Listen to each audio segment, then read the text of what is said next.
Corona पर काबू पाने के लिए हरियाणा में लॉकडाउन लगाया गया है, तो वहीं सीएम मनोहर लाल ताबड़तोड़ दौरे कर रहे हैं। हरियाणा के अधिकारियों के साथ बैठक की जा रही है। कोरोना की रोकथाम के लिए उठाए गए कदमों की समीक्षा की जा रही है। फतेहाबाद में सीएम मनोहर लाल ने पुलिस लाइन में अधिकारियों के साथ बैठक की। बैठक में ऑक्सीजन पर विशेष तौर पर चर्चा की गई। सीएम ने यह भी कहा कि रतिया ब्लॉक में ऑक्सीजन की कमी की बात सामने आई है। ऑक्सीजन की पूर्ति करना हमारा काम है। सीएम ने कहा कि लगातार कोरोना के आंकड़े बढ़ते जा रहे हैं, ऐसे में लोग सावधानी बरतें ताकि कोरोना को मात दी जा सके। सीएम के दौरे से नागरिक अस्पताल में लोगों को परेशानियों के सवाल पर सीएमओ ने मौके पर ही जवाब देने को कहा है। कोरोना का जो फैलाव हो रहा है उसके कारण से बहुत पेशेंट जो है अस्पतालों की तरफ आ रहे हैं। हमारा सब जगह जो इंफ्रास्ट्रक्चर है, चाहे सरकारी अस्पताल है चाहे प्राइवेट अस्पताल है, वो मजबूत कैसे किया जाए उस संदर्भ में सारी मैंने मीटिंग मिली है। विशेष तौर पर उसमें ऑक्सीजन की जो सप्लाई है इसमें कोटा हमने बढ़ा दिया है। पीछे से हमारी सप्लाई पूरी हुई है, आगे भी ठीक से लोगों को मिल जाए। अभी भी जो जानकारी मिली है कि जो व्यक्तिगत लोगों को सिलेंडर की ज़रूरत होती है उनको परेशानी हो रही है। आज हमने कहा कि डॉक्टर की प्रिस्क्रिप्शन पर उनको भी सिलेंडर दिया जाए। तो हरियाणा में एक हफ्ते का लॉकडाउन लगाया है, जिस पर गृह एवं स्वास्थ्य मंत्री अनिल विज का यह कहना है कि लोग कोरोना निर्देशों का सख्ती से पालन नहीं कर रहे हैं, जिसकी वजह से प्रदेश में लॉकडाउन लगाना पड़ा है।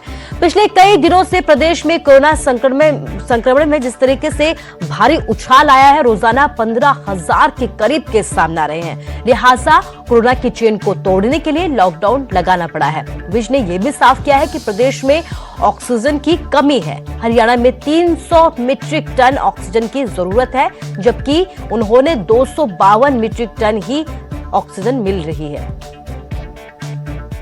हम लॉकडाउन लगाना नहीं चाहते थे।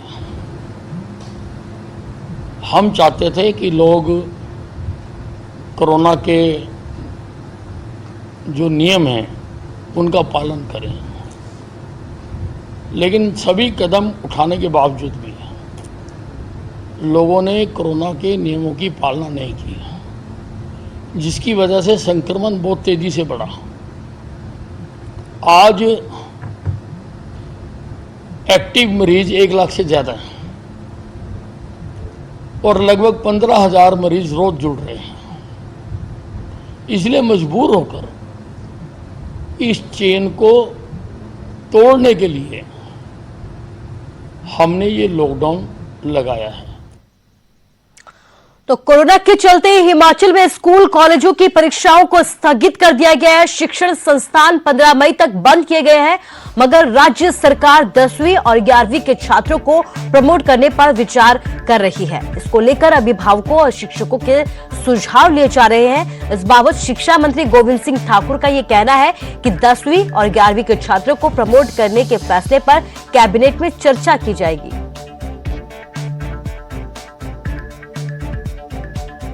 विचार यह किया है कि फिलहाल तो जो सरकार ने तय किया है कि अब स्कूल कॉलेज इत्यादि जो 15 मई तक जो बंद रहने तो उस सब पर चलेंगे और आगामी कैबिनेट की बैठक में भी उस पर चर्चा करेंगे।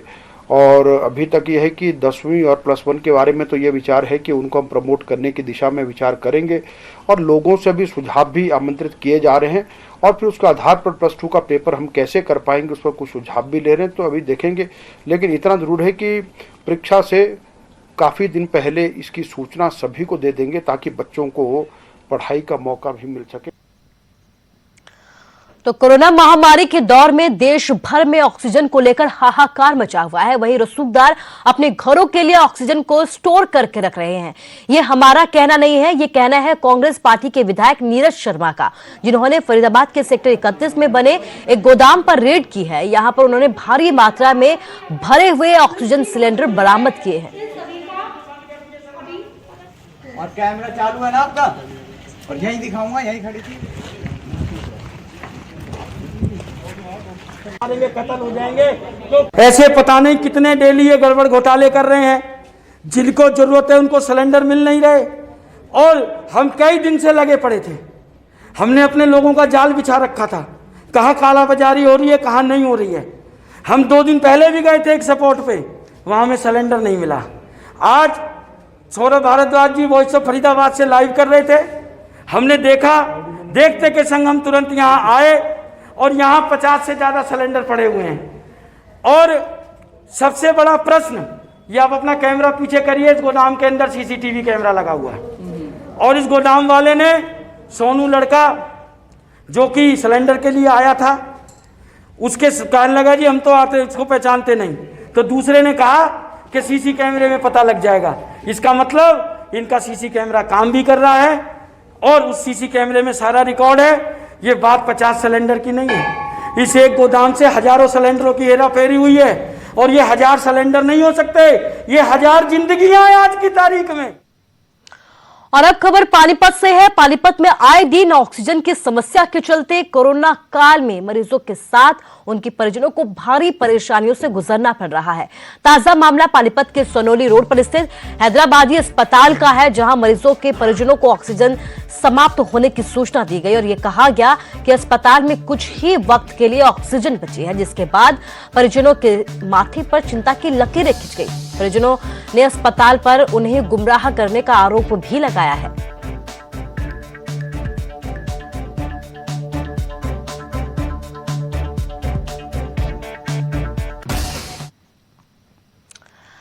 तो कोरोना काल में अस्पताल की व्यवस्थाओं को लेकर तरह तरह की खबरें आ रही हैं। कहीं से खबर ये आती है कि अस्पताल में ऑक्सीजन नहीं है, तो कहीं बेड की कमी है, तो कहीं डॉक्टर या फिर मेडिकल स्टाफ ही नहीं है।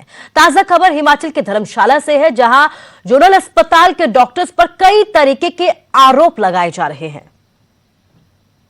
में 2 बजे से ऑक्सीजन का सिलेंडर खत्म हुआ पड़ा है।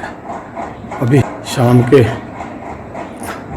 6 बजने वाले हैं, लेकिन बार बार बोलने पे भी ये लोग नहीं सुन रहे हैं।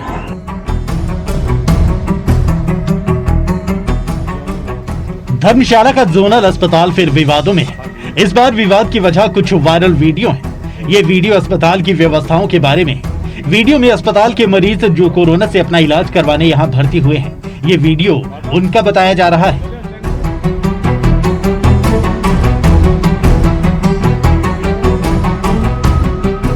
दो बजे से यहाँ पर ऑक्सीजन के सिलेंडर नहीं है, सिलेंडर बंद पड़ा है। 2 बजे से जोनल हॉस्पिटल धर्मशाला के खाली गलियारे, ना कोई वार्ड बॉय, ना कोई नर्स, ना कोई देखभाल करने वाला। ये है कमरा नंबर 715, जिसमें आज दिन 12 बजे के बाद किसी को भी ऑक्सीजन की व्यवस्था नहीं है। माता ऑक्सीजन मिल रहा भी सिलेंडर है? नहीं बेटे नहीं है। कल तो बंद पे सिलेंडर थोड़ा? ये तो परसों में बंद है। वीडियो के वायरल होने के बाद अस्पताल को भी कुछ वीडियो वायरल करने पड़े, जिनमें कुछ लोग इन्हीं वीडियो के बारे में अपनी राय रख रहे हैं और बता रहे हैं कि कैसे अस्पताल में उनकी देखरेख की गई और कैसे उनका ख्याल रखा गया। 8-9 दिन से एडमिट हूँ, ठीक हूँ बिल्कुल। स्टाफ हमारा बिल्कुल अच्छा है, बढ़िया फर्स्ट क्लास है, कोई दिक्कत नहीं आई, कोई परेशानी नहीं आई। जैसे बोला जैसे इन्होंने हमारे को सब कुछ दिया। मैं 26 तारीख को आई थी, मेरी हालत बहुत ख़राब थी। मैं यहाँ पे आई, मेरे को ऑक्सीजन भी मिला, दवाइयाँ मिली, मेरी इन्होंने अच्छी तरह केयर भी करी, खाना भी खिलाया, खूब अच्छे से देखभाल करी है। आधी रात को भी ऑक्सीजन मांगे तभी ला के देते। बहुत अच्छी सी केयर करी है इन्होंने। काफ़ी सारे सुने की नेगेटिव पब्लिसिटी हो रही है और ये बहुत सारी ऐसी बातें फैलाई जा रही हैं जो काफ़ी जो यहाँ के हॉस्पिटल स्टाफ, यहाँ जो हाउसकीपिंग लगा है, उनका काफ़ी मनोबल तोड़ रहा है। मगर ऐसी बातें नहीं हैं। अगर आप मेरा पर्सनल एक्सपीरियंस बोलोगे, मैं जिस दिन यहाँ पे मैं पिछले मंडे को आई हूँ, दोपहर को मेरी मम्मी की डेथ हो चुकी थी और मैं शाम को हॉस्पिटलाइज हुई हूँ यहाँ पे। और हॉस्पिटल वालों ने मेरा बहुत मनोबल रखा है। जिस तरह से मेरी हालत थी, जिस तरह से मेरा ध्यान रखा गया। यहाँ पे बोला जा रहा है ऑक्सीजन की कमी है, खाना अच्छा नहीं दे रहे हैं, ऐसा कुछ भी नहीं है। ना कोई नर्स, ना कोई देखभाल करने वाला। ये है वायरल वीडियो के पीछे कितनी सच्चाई है, ये तो जांच का विषय है। लेकिन अगर इस वीडियो में जरा भी सच्चाई है तो मुद्दा अपने आप में गंभीर। विचित्र शर्मा, न्यूज़ 18 धर्मशाला। और अब खबर फरीदाबाद से है। फरीदाबाद की सब्जी मंडी में आग का तांडव देखा जा रहा है। डबुआ सब्जी मंडी में अचानक से भीषण आग लग गई। आग की चपेट में आया एक ट्रक। आगजनी में लाखों का नुकसान भी यहां पर हुआ है। कड़ी मशक्कत के बाद आग पर फिलहाल काबू पा लिया गया है, लेकिन तस्वीरें आपको दिखाते हैं जहां पर आप देख सकते हैं कि किस तरीके से आग का तांडव देखा गया है। डबुआ अनाज मंडी में आग का तांडव, फरीदाबाद की ये तस्वीरें हैं जहां पर भयानक आग लगने से अफरा तफरी मच गई। डबुआ सब्जी मंडी में ये आग लगी है। आग की चपेट में एक ट्रक भी आ गया और इस आगजनी में लाखों के नुकसान का अनुमान जताया जा रहा है।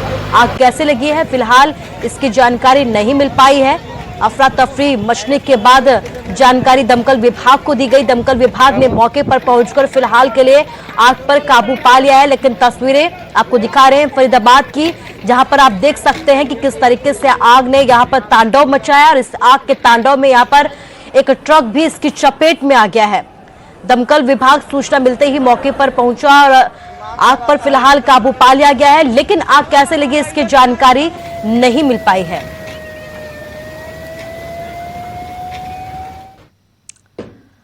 और अब बात करते हैं आगे खबर की। कोविड-19 महामारी ने परस्पर निर्भरता की भावना को सुदृढ़ किया है, जिससे कि पूरा देश इस विपत्ति का एकजुट होकर मुकाबला कर सके। वैक्सीनेशन जारी है, लेकिन इसके साथ ही जरूरत है कि हम सभी अपना सर्वश्रेष्ठ योगदान दें, जिससे हम एक साथ इस वायरस को हराने की तरफ अपने कदमों को आगे बढ़ा सकें। नेटवर्क 18 इस मुहिम में हर कदम पर आपके साथ होगा। जब तक सभी सुरक्षित नहीं होते, तब तक कोई भी सुरक्षित नहीं होगा। इसी सोच के आधार पर हमारे कैंपेन संजीवनी का लक्ष्य ये सुनिश्चित करना है कि वैक्सीन पाना हम सभी भारतीयों का समान अधिकार है।